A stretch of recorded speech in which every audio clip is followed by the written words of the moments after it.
in a bowling event in a long, long time. Betty Morris will lead off for Pro Sports Systems Championship round pair, as always, here at Sam's Town, 19 and 20. Well, we need cheerleaders, Denny. It was they all did their little cheer prior to getting up on the approach. Betty Morris, 17 national titles, was the bowler of the decade of the 1970s. Comes out and rips a solid 10-pin. Ladies were up off the bench when that ball was about 30 feet down the lane.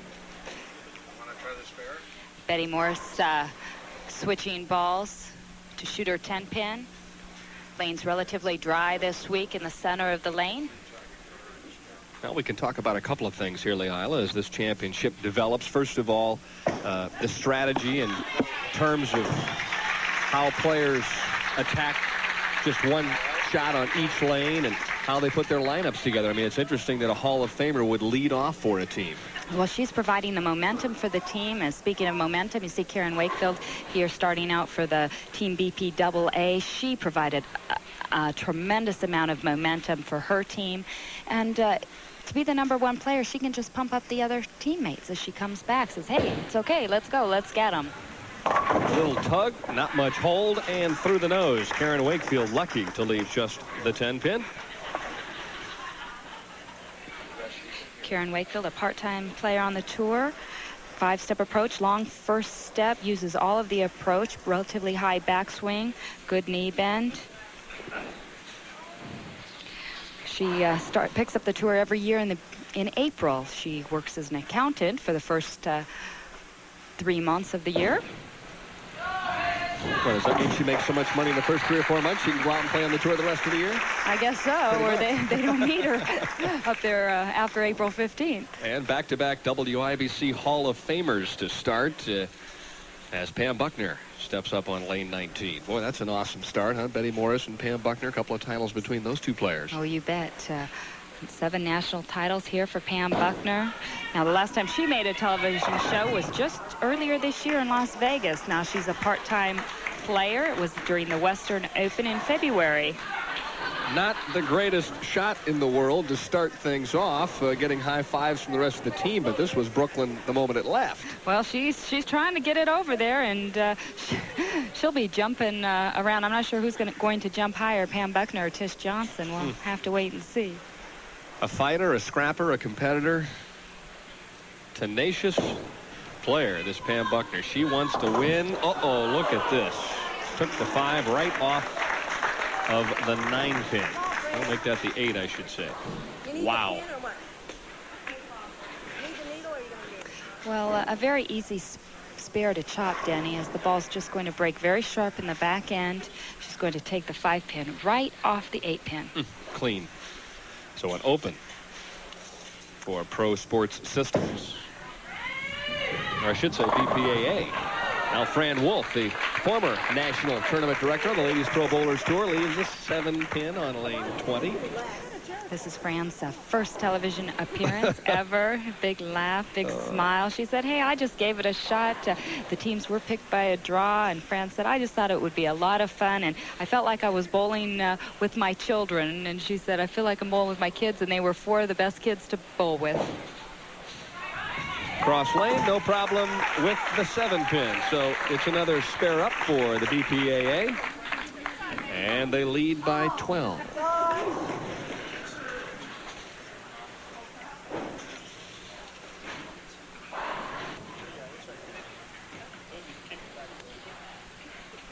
Time to get something started here on the left-hand lane.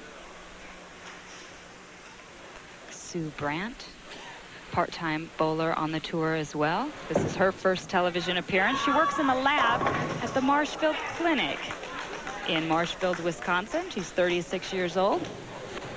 Shot crossed over, and the 6-pin remains. Players aren't exactly drilling the pocket at this stage, are they? Well, not yet, but you have to remember the first few players here, well, other than with the exception of Betty Morris and Pam Buckner, have not made too many television appearances. Sue Brandt, Fran Wolf, first time on television. I'm sure they're feeling a little nervous. And a lot of times, Danny, it's harder to bowl for a team because you do not want to let them down. You put a lot of extra pressure on yourself. Jill Albrecht now. A practice swing. She'll line up and shoot on lane 20. The difference, Leila, in bowling just 2 frames in a game, it has to be quite different. Well, you're definitely not going to be doing any ball switching unless you see a drastic change. The players were given 45 minutes of warm-up prior to the event. I'd almost have to say you're really trying to stay clean and not leave any holes. Jill Albrecht, a very tall lady, 4-step approach. See here, uses quite a bit of the approach, long slide. Voted the female player of the decade in the 80s in the state of Wisconsin. Switched balls for the spare. And it's 3 consecutive spares for the team representing the Bowling Proprietors Association of America. They lead by 10. And now it's up to the leading candidate for Rookie of the Year honors, Marianne DeRupo, to maybe get a strike on the left-hand lane. Marianne DeRupo making her first television appearance last week. So she seems to be a little bit on a roll here. Has really had a solid year, but you're right. Broke into the final 5 last week.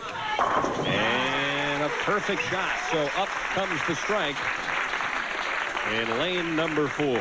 Or I should say frame number 4. A beautiful shot here. Likes to play that inside line. A little late with the timing. Sends the ball far to the right, but it hooks back nicely into the pocket. And her reaction, and watch all her teammates. They're down on their knees, and now they're up in the air. Possible double for that ball club.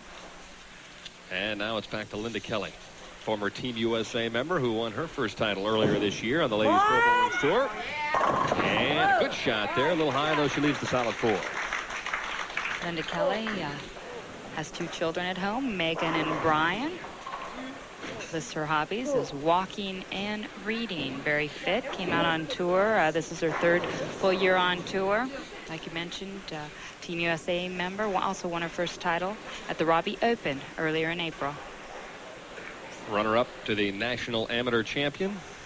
Actually led that tournament 1 year. Got beat on the telecast. And she ended up being the AMF World Cup champion in 1988. Outstanding player from near the Dayton, Ohio area.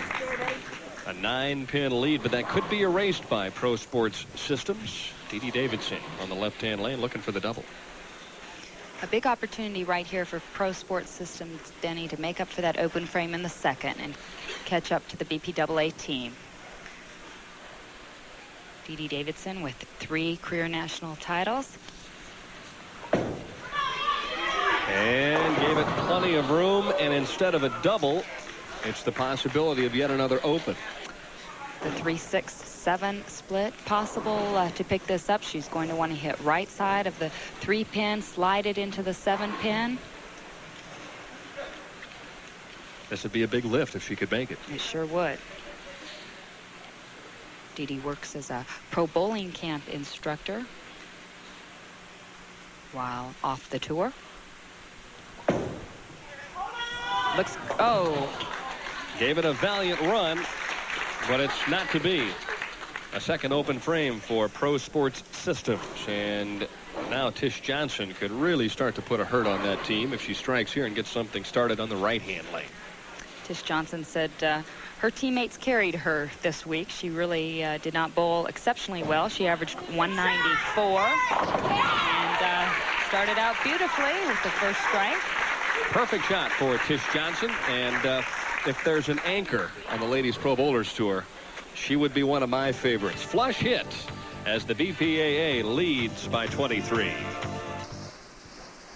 Betty Morris in the 6th. And Pro Sports Systems needs something good to happen very quickly, or they're going to find themselves finishing in 4th place. Looks nice. Good shot by Betty Morris. What you would expect from a Hall of Famer in a clutch situation. Well, that's how she got 17 career national titles, Denny's, by throwing the strikes when she had to. Once again, right around the 12th board. Not much of a belly, more of a spinner type roll. She's jumping it up, jumping Betty Morris, and there's the other players in the back jumping as well. Fran Wolf looking to make it a 3-bagger. And runs it a little high, crosses over. A good break for Fran Wolf, who ends up with a 6-pin. Fran Wolf averaging 187 for the 12 games of match play. 2 sons, Paul and Charlie. And I'm sure she'll say it was a long time ago, but she bowled at the University of Iowa. What a great lady, great lover of the game of bowling. Did a wonderful job as the national tournament director for the Ladies Pro Bowlers Tour. Of course, now works at the Showboat Hotel and Casino Bowling Center, setting up things for Jack Cook, one of our good friends.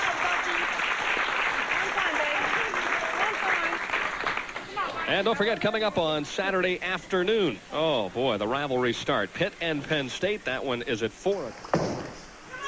Pam Buckner wanted the double desperately and just couldn't get that 7-pin to kick out. No, but she hit the pocket, Denny, and that could have been a strike. 4-pin line in the channel, soft 7, switching balls to shoot the spare. In the Baker format, Leila, it has to be difficult to get more than 2 or 3 or 4 strikes in a row, wouldn't you think? Oh, definitely. Because as a player, you don't get much momentum. You're waiting 5 frames. A little slip by Pam Buckner and an open frame in the 7th, and she'll not be pleased with that. Well, you don't get the momentum, and a lot of these players, these touring players, Denny, don't even bowl league at home. As we take a look at the missed spare here by Pam Buckner, a little bit of a slip. She checks down at her foot, does not want to go over the line, but misses it anyway. Jill Albrecht with an aggressive shot. Oh, major league break on the left-hand lane. Smiles around as she strikes in the 8th. Getting back to the fact of building that momentum, your hand swells, a lot of different things can happen before you get up and make another clean, crisp shot. And this one went right through the nose. She got a big break here as she tripped out the 6-pin. A lot of banter back and forth, not only between teammates, but between opposing teams. That's kind of fun. A lot of fun, a lot of emotion, I guess. A lot of tears were shed last night. Oh, pretty shot by Sue. Sue Brandt nailing the pocket, leaving a solid 10. Yeah, that was probably the best shot of the week for her. Sue averaging 184 this week. Has 3 children, Jim, Scott, and Mike. She said she bowled her high game during position round, which was a 297. 297. I wonder what happened on the 12th shot. The knees must have been shaking a little, huh? Guess she left 7. That's a fair assumption. I think so. 44-pin lead for the BPAA, and they're in a position to shoot 235. And let's see what Linda Kelly does. Waiting in the wings, Brunswick's Team USA. And, of course, the team representing professional bowling camps, the top seed in this one. But as I mentioned, less than 35 pins separated teams 1 through 3. Oh, nice shot by Linda Kelly, and the BPAA bunch is heading for game number 2. They may have their work cut out for them up against the Team USA. But here, perfect shot by Linda Kelly. Her reaction and her team's reaction. Whoa. You can see how much the team plays a part in it. BPA taking advantage with a couple of doubles, and that's what you have to do. Marianne DeRupo, good shot. Oh my, explodes the rack. And she struck on both tries. Unfortunately, Pro Sports Systems couldn't put any of those strikes together. Well, it's a team event, Denny, and you might have a player bowling exceptionally well, and unfortunately some other players might not be bowling as well. And the anchor, Tish Johnson, will finish it out in the 10th frame. Oh. That lane appears to be a little tighter because Didi also left a washout-type leave on lane 19. But Tish Johnson orchestrating the oohs and ahs. In this case, it was an ah because she has a problem. You can just see the atmosphere, Denny, or feel the atmosphere so much lighter than in a normal competition where the players are down there. They're solemn-faced. They're not watching their opponents. This is something very special for the professionals. They do not get to do this too often, never on a professional level. She turns around and she says, hey, they're not bad. I've got this crowd down now, and we're moving on to the next game. They'll be ready. Game of 197 for the BPAA, and that was with an open in the 10th frame. Should Didi Davidson strike out, Pro Sports Systems would shoot 181. So the scores may sound like they're a little low, but as we've already mentioned, it's tough to put a lot of strikes together in a Baker format. Perfect shot by Didi Davidson. Didi Davidson says, I'll stay over here on lane 20. And yes, she does get to stay over there for another 2 balls, but like you mentioned, unfortunately, it's too late for this team. We'll have to keep an eye on that left-hand lane the next time Tish heads over there and see if it's. Well, that question for the left-handers, I know it's tighter, but we shall see.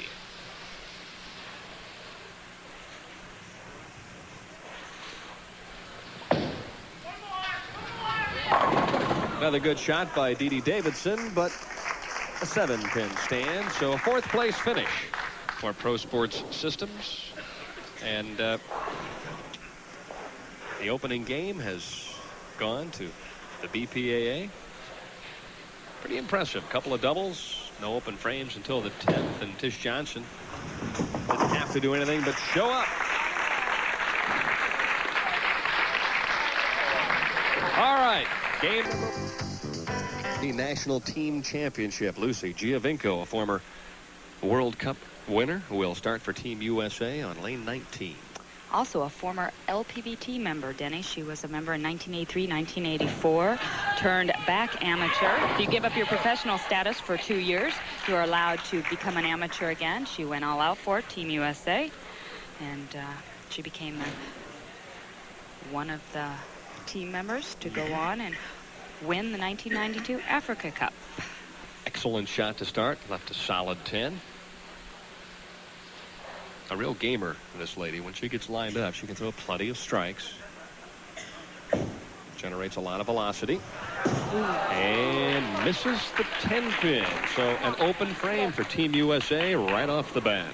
A surprising error here by Lucy Giovinco. Catches the center of the lane. Does not get the ball into enough slide to the right. Hooks right by the 10. Karen Wakefield. Karen. And she'll start on lane 20. Open up match number 2. Karen Strongpoint being the leadoff. See if she can lead off again here in the second game. Oh. Same shot as Lucy, only let's see if she can convert the 10-pin to start things off.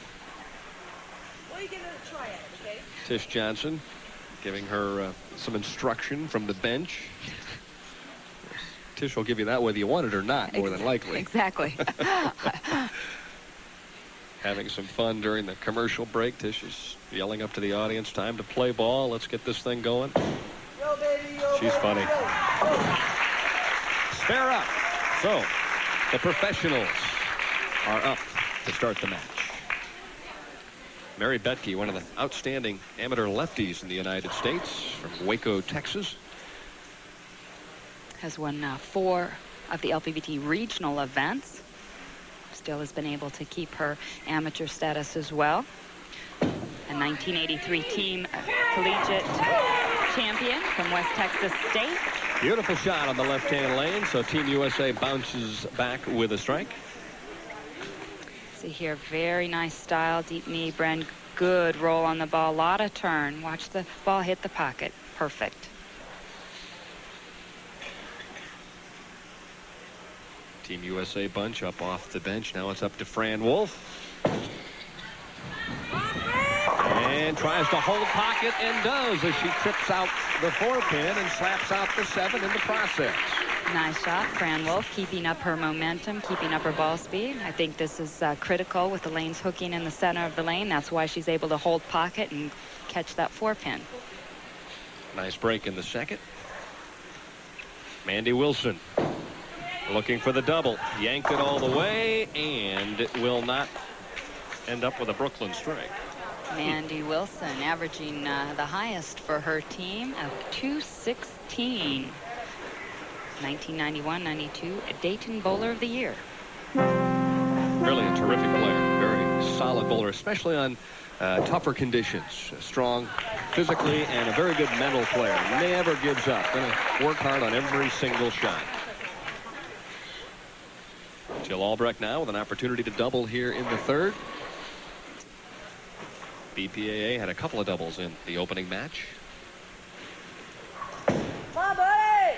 Jill's 3rd year on tour. Ooh, through the nose. Got very aggressive with that shot. And now it appears as if the BPAA will have an open frame. Not unless she can pull something special out of her pocket here. Ball right through the nose. Almost left the big 4-10. Good look at Julie Gardner. two-time national amateur champion, and she will be heading out to play on the tour full-time in 1993, as will Linda Norrie, who was also a member of Team USA. Well, both Julie Gardner and Linda Norrie finished in 10th place in the LPBT doubles here in August.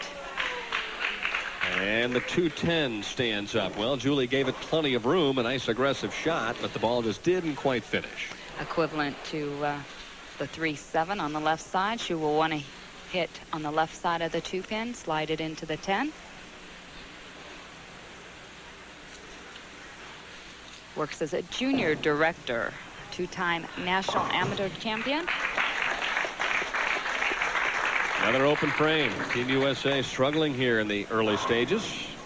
And now Linda Kelly must be feeling a little funny in this situation. Bowled for a couple of years with Team USA and very good friends with Linda Norrie and that bunch. And now she's bowling against them. Well, you talked about the rivalry here. You've got the amateurs versus the professionals. And there was a little bit of a rivalry, Denny. The other 11 teams were picked by a draw. The amateur team, Team USA, all came in together, making their fifth member a stronger team member than, say, some of the other teams. And the public relations director of the Bowling Proprietors Association of America, Lizzie Cruz, on hand. And she liked what Linda Kelly just did, which was strike on the right-hand lane.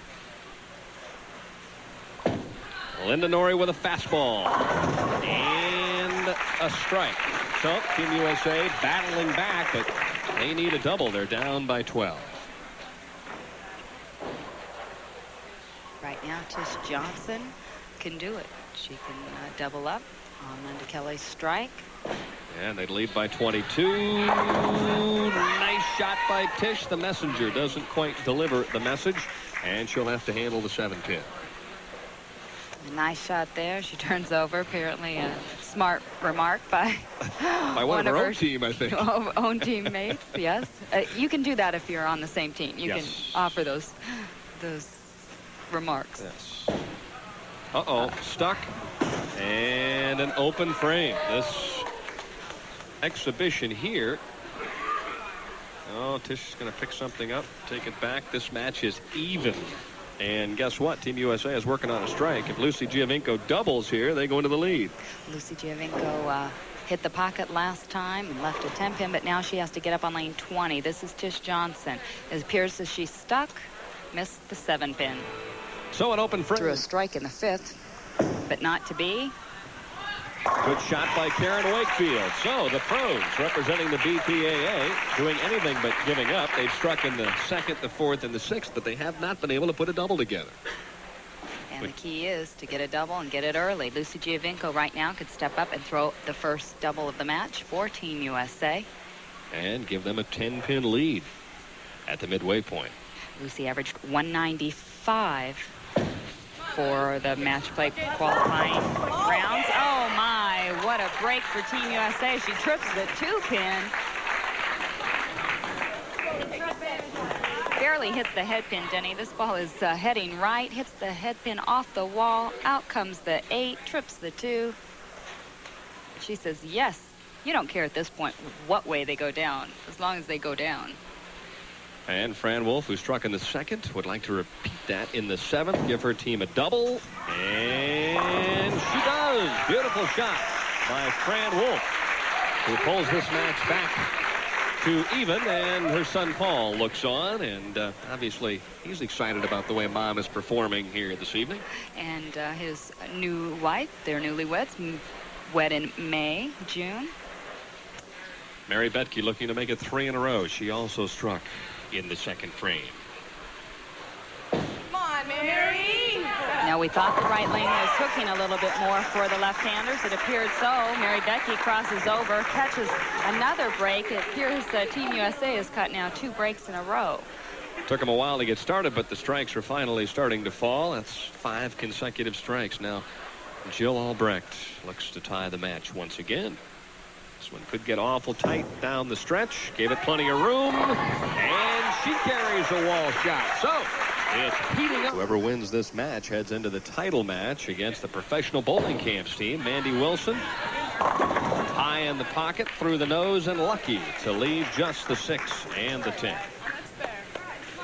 She says, hey, apparently she made some type of a move. The ball still hooked left. Lane's pretty dry in the center, right between the 2nd and 4th arrow. That's the 10th board and the 20th board. Wants 2. Spare up for Mandy Wilson in the 8th. I would say the key shot of the week right now rests on the shoulders of Linda Kelly. If she would strike here in the 9th frame, it would mean a 12-pin lead for the BPAA. And, of course, you've got Tish Johnson waiting to shoot in the 10th.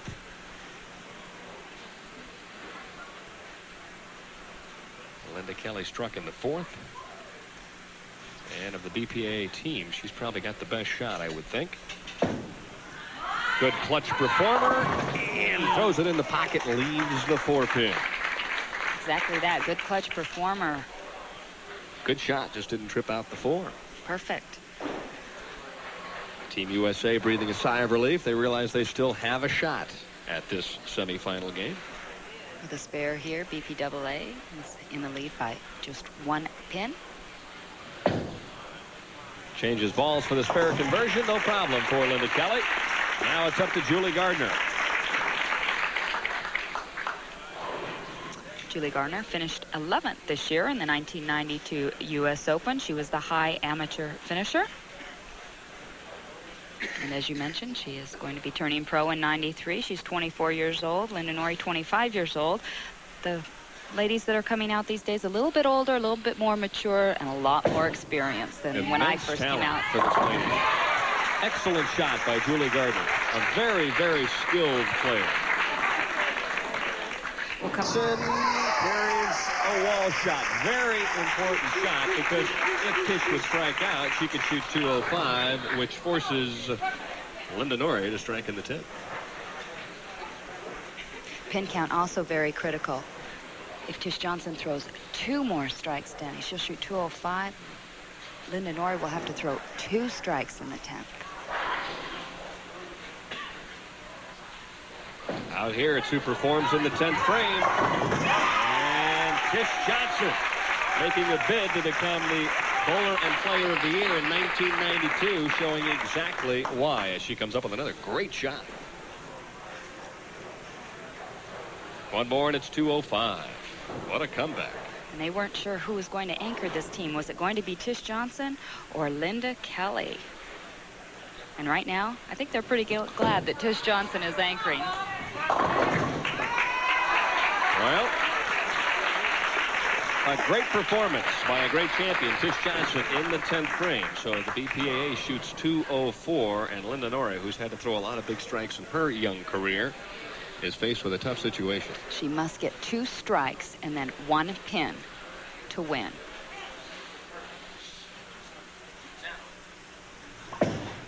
Plenty of speed. Oh. And an absolutely perfect shot in the 10th. She's going to be tough out here on the Pro Tour, Denny. That was beautiful. Reminded me of the Lisa Wagner frozen rope type shots. Just a lot of ball speed, held pocket. Qualified for the WIBC Queens a couple of years ago, the Final 5, and biggest shot of her career right now on national television.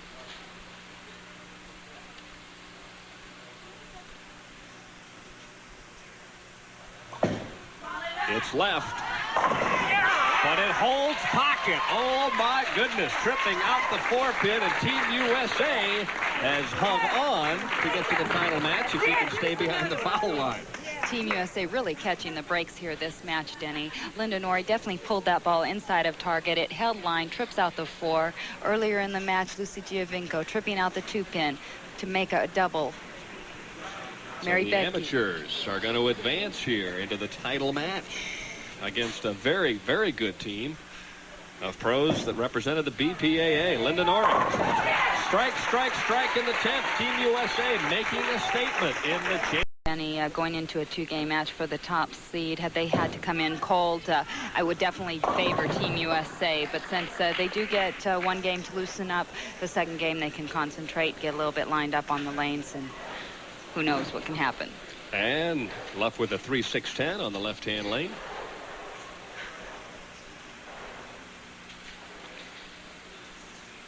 Team USA averaging $9.99 a game, almost 200, just under 200 for the 12 games, whereas the professional bowling camps team was the only team out of the 12 to average 200.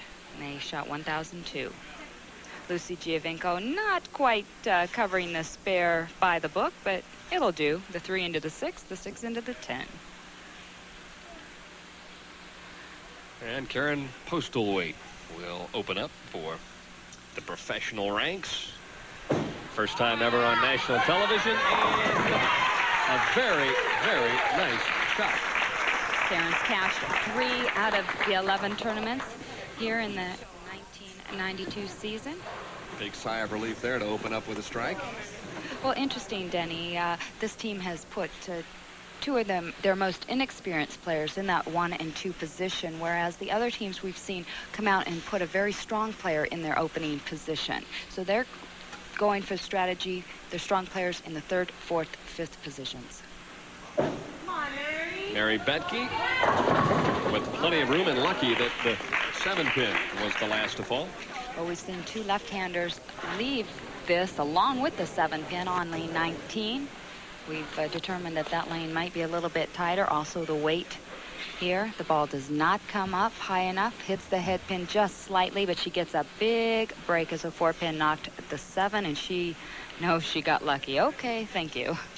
Well, now you have something that you can negotiate and at least make. If that 7-pin stands, that's a real problem. Well, especially with the sleeper pin behind the 3-pin. You have the 9-pin standing. Nice conversion by Mary Betke. And now it appears as if Sam Greaves from Rochester, Minnesota will make that Michigan, I should say. Will step up and try and throw the double. A part-time player on the tour, just came out again this spring. We hadn't seen Sam for quite a few years. She cashed in 1 event this spring. She works as a dental assistant while at home. Great shot, ringing 10-pin on the right-hand lane.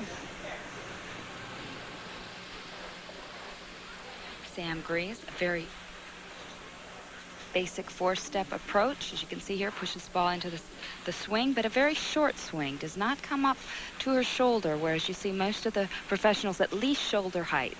She's quite a bit lower than that.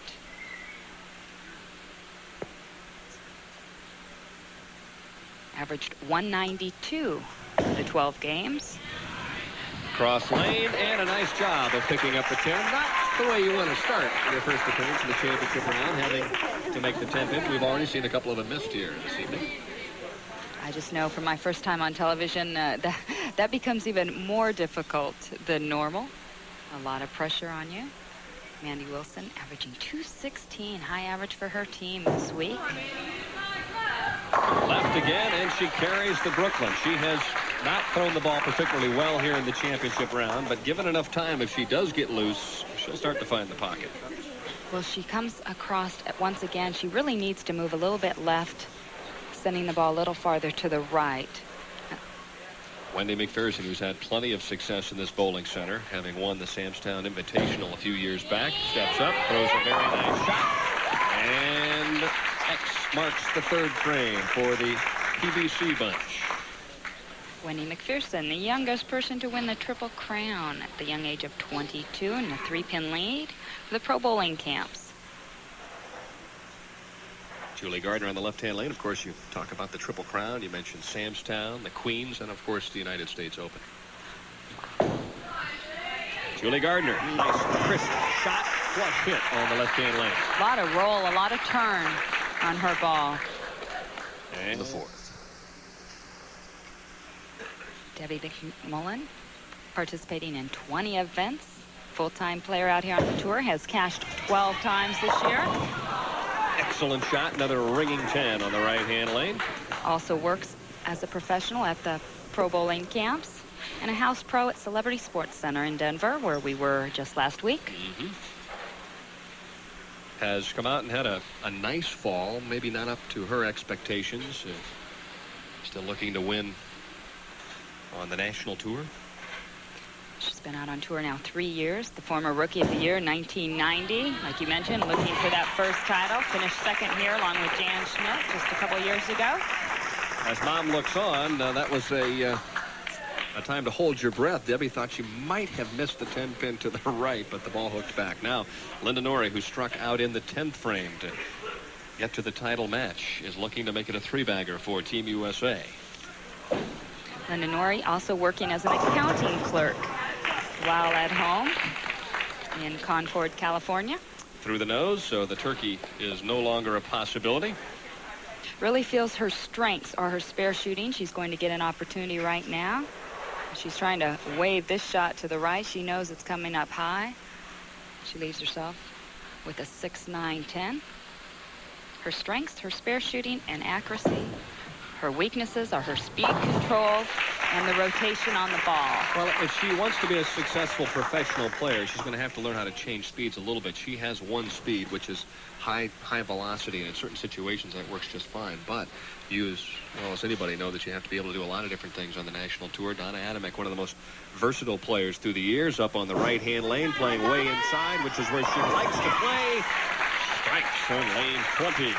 A great decision here by this team to put Donna Adamek as the anchor. Donna Adamek averaged 219, the leading averager in this tournament this week, and this is one of the reasons why. When she can move inside and swing it a little bit to the 6th frame, and it'll be Karen Postlethwaite once again for PBC. She opened up this championship game with a strike. This is Karen's first television appearance. She bowled in college at San Jose State. What a great shot. Back-to-back beauties for Karen Postlethwaite. So she gives her team a double and a 6-pin lead.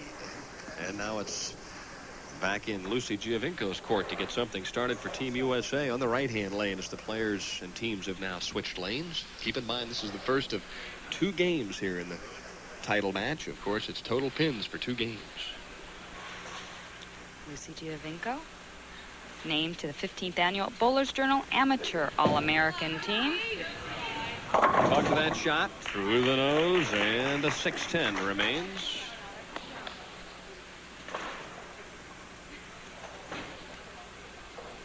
And don't forget, a little bit later on tonight, a USBA welterweight champion. Try and make it 91 a little bit later on this evening as Lucy Giovinco spares. Team USA down by 8. A big shot right now for Sam Greaves, who has to be feeling some pressure. Threw a good shot on her opening toss. Left a solid 10-pin on the right-hand lane. This would help the cause. Light hit, and she's left with a 2-4-5. But she trusted it, Denny, and that's a key. For a player that has never been on television, one of the things you might do is tend to pull the ball, get a little tight. Arm swing gets a little tight, and you pull it. But she trusted it. She gave it the room. Sam was the 1982 National Masters 1-meter springboard diving champion, so she's been in a little bit of a pressure situation in a previous time. Just have to focus up, get the job done, and she takes the 2 and the 4 off the 5. So instead of Betke, Team USA up by 7 in the 7th frame. An aggressive shot and a solid 7-pin. She finished 19th in the LPBT doubles in August, along with her partner, Renee Fleming. Very nice shot from Mary Betke in the 9th, a 6-pin. Wendy McPherson struck in her first trip on the right-hand lane. Let's see if she can do likewise on lane 19. Wendy averaging 200 for the 12 games. Likes to play inside as well. Very familiar with Sam's Town here. As we mentioned, she's won the national championship. Her husband, Nick, also works at Sam's Town, and they recently moved here just a couple years ago. Coming up light. Watch the head pin go up against the wall. Hits the 4-pin. Does not take out the 7-pin, though. Boy, the 7-pin wiggled momentarily. Wendy was looking for the wall shot. Ball to the right side of the head pin. Now let's see if she makes the adjustment here on the right-hand lane. It appears that she has definitely moved in there, but the ball hooked a little bit earlier. She's not able to get enough belly. It's really not in her style, in her game, to belly the ball. Still wondering what she's going to do with either lane, really. She's been left to the head pin on every shot. Well, this is where she's moved in. As you can see here, the ball's going to go right over the third arrow, a little bit inside the third arrow, around the 17th board. It's okay to play like that, but you cannot play directly down those boards. You've got, and as I mentioned earlier, Debbie McMullen was anchoring this team for the first couple days while Donna Adamek was trying to get some type of a slide. She was having problems with the approach. Big shot for Debbie McMullen as we head into the 9th frame of game number 1 here in a 2-game championship finale. Another nice shot by Julie Gardner. And she has done nothing but make X's thus far in the championship round. Julie averaging 191 for the 12 games. Has bowled 3 events this year. Has cashed in all 3 of those events. A very tight game number 1 here in the LPBT's National Team Championship. And it comes right down to who performs in the 10th once again. It's the way it's supposed to be, although Donna Adamek gave this shot a lot of room, and the bucket crumbles momentarily, but for Donna Adamek, there's work to be done. Not an easy spare conversion here as she leaves the 2-4-8.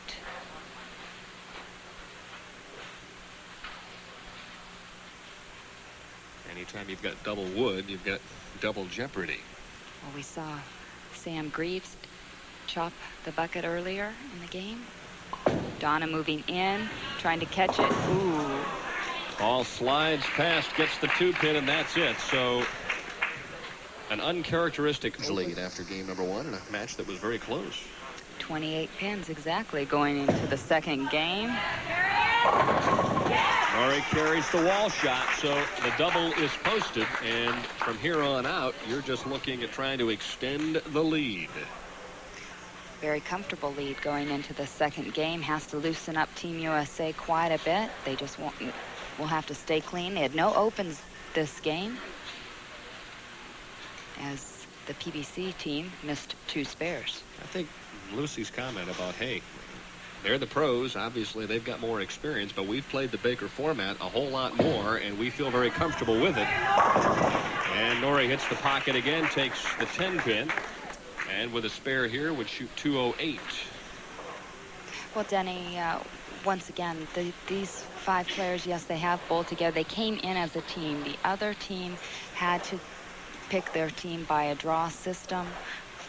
The 5th player, all 11 players were put in a hat, and the 5th players were just picked out of a hat. They were part-time players out here on the national level. They are not full-time professionals. Performed, or I should say performed at their finest. And that's right, and Karen Postlewaite has been performing at her finest. She's thrown 2 wonderful shots here in the 1st game. Let's see if she can keep it going. Karen averaged 184. She sells shares in herself to sponsor her bowling out here on the tour. A good way to collect some money and pay those expenses. Great shot to open up the final game. Solid 10-pin. The pros have thrown some pretty good shots, just haven't carried quite as well as they would have hoped. Switching equipment now to shoot at the 10-pin. Felt her thumb kind of slipped out a little bit. She's adding quite a bit of rosin in her thumb hole. Must wipe it off the surface. Hasn't had to shoot any spares in a while, that's for sure. No, she probably has not used this ball. It'd be interesting to see if she gets a good feel. It looks like it fell off her hand a little bit early, but no problem. Yes. The pressure is off, at least before more frames. She's really bowled well. And I think she's really enjoyed herself, Oh, too. definitely. Yeah, she's having a good time. Team Back to business now for Lucy Giovinco. Team USA is ending their reign here for the 1992 season. They met for the first time in February in Colorado Springs at the Olympic Training Center, along with head coach of Team USA, Fred Borden, and Pat Rossler, and I know Jerry Edwards was out there. And then they went on to Johannesburg, South Africa in July, met the Irish team in September. And a look at Lucy's game. 5-step approach, extremely high backswing, long first step. Look at her push away. Long push away, which equates a long, high backswing. 3-6-10 on the right-hand lane, and a nice spare for Lucy Giovinco. And now it's up to Sam Greaves to get something started here in the final game. I would think that the pros would need to get off to a good start here. put some pressure on the youngsters. Sam Greaves' hobbies include sewing, music, and painting. Beautiful shot for Sam Greaves, who goes back to work on the right-hand lane in the second frame. Mary Betke, married, husband Mike, is at home in Waco, Texas, or actually, I'm not sure. Right now. Got to cut into that lead early on in the match. A lot of pressure on them right now. They have everything to lose, you might say. These amateurs, this Team USA team has nothing to lose and everything to gain. Say will be a number that continually changes. That's the 2-game total in terms of how far they are ahead. Wendy now going for the double, trying to chip away at that 26-pin lead. Would make it 16 if she strikes. Gave it a lot of room, and there's the popcorn strike for McPherson Papanos, which doesn't surprise. Same. Mandy Wilson having a tough time here, but fortunately she has 4 other people on her team, and when you're fortunate enough to cross over and use the 1-2 pocket and carry, she'll take it. Trying to make it 3 in a row. If she does, it's a 6-pin match. Plenty of loft, lots of speed, and Debbie McMullen with a beautiful shot. Another ringing 10 for PB's. Those are the ones you grab your hair and you want to pull it out. What a great shot in a pressure situation, too. That really cuts into the lead. Debbie McMullen with a spare of the 10. And now, Julie Gardner, who has responded beautifully here this evening, could make it a 27-pin lead if she strikes. She and Linda Norrie have done the major damage for Team USA. Yes, they have. And they once again finished 10th together in the LPBT doubles in August. A very nice showing. Oh, she turned it early, and it did not hold and set up, and so a possible open frame. A great break right there for pro bowling camps, as Donna Adamek wants to capitalize on that. She went light last time on lane 19. See if she makes any type of adjustment. Tighter angle, yeah. Flush all the way, but she's made a career of taking advantage of open frame. Sensational here this evening. A preview of what's to come in 1993 when she joins the national tour. And the 4-9. And this can be made, but it could be back-to-back opens. What a turnaround here for Team USA, as that was a pocket hit coming up real high. The ball just breaking too hard in the back end. Yes, it can be made. The 4-pin can be slid into the 9-pin. She is going to have to hit left of the 4-pin. Back-to-back opens. Momentum has clearly changed unless Linda Norrie can make the 4-9. And she does. Impressive shot there. We'll take a break. Team USA still leads by 5 in the match. Lucy Giovinco also having a little bit of a problem here this evening. Has really been unable to get anything to get going. Another Brooklyn strike for Team USA. They have taken advantage of the errant hits here in this one. Well, when you can carry the Brooklyns, we just saw Mandy Wilson. That wasn't a Brooklyn. No, that wasn't a Brooklyn? That one was. Right. Mandy's wasn't. Oh, Mandy's was, that's right. Snow shovel cave-in type what shot. It was. It was a bomb, but it worked. Karen Postlethwaite. Oh, she'd like to double here and take the lead. Most pressure on her so far. Gave it some nice room. What a beautiful shot for the lead. Oh, this one's turning around, and guess what? They've got the lead for the first time in the match. Very aggressive, nice performance by this player. Only averaged 184 for the 12 games, but you'd never know it by shots like this. She has just drilled the pocket tonight. She has bowled just superbly. Mary Betke trying to double for Team USA and regain the lead on lane 19. And she comes up with a pressure strike. Well, we saw it just 2 matches ago. It heated up in the last half of the game. It's once again heating up. Mary Betke answers the call right here with a beautiful strike. Almost left a solid 9-pin. That was close.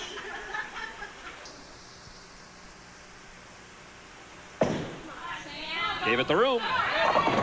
Oh, tough break.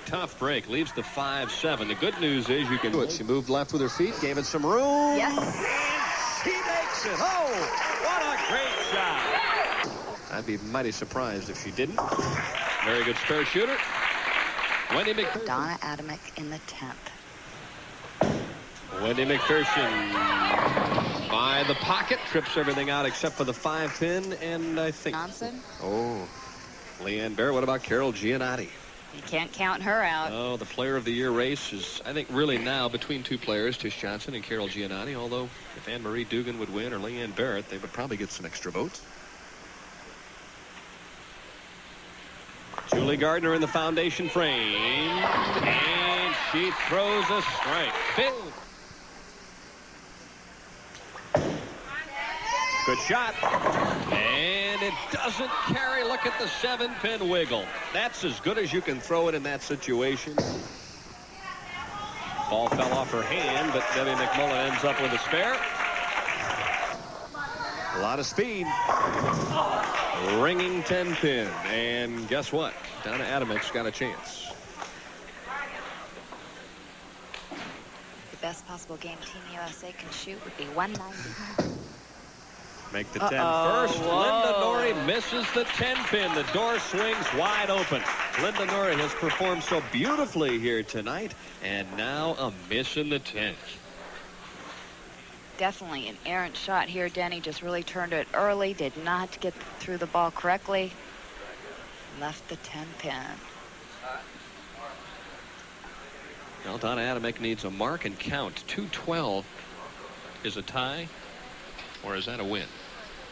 212 for the PBC team here in this game would give them the victory. Count very important as they are sitting on a spare right now. Through the years, she's been great in this situation. And guess what? Oh, my. It's through the nose. The 10-pin wiggles, but Adamek will have to make. Pressure, pressure.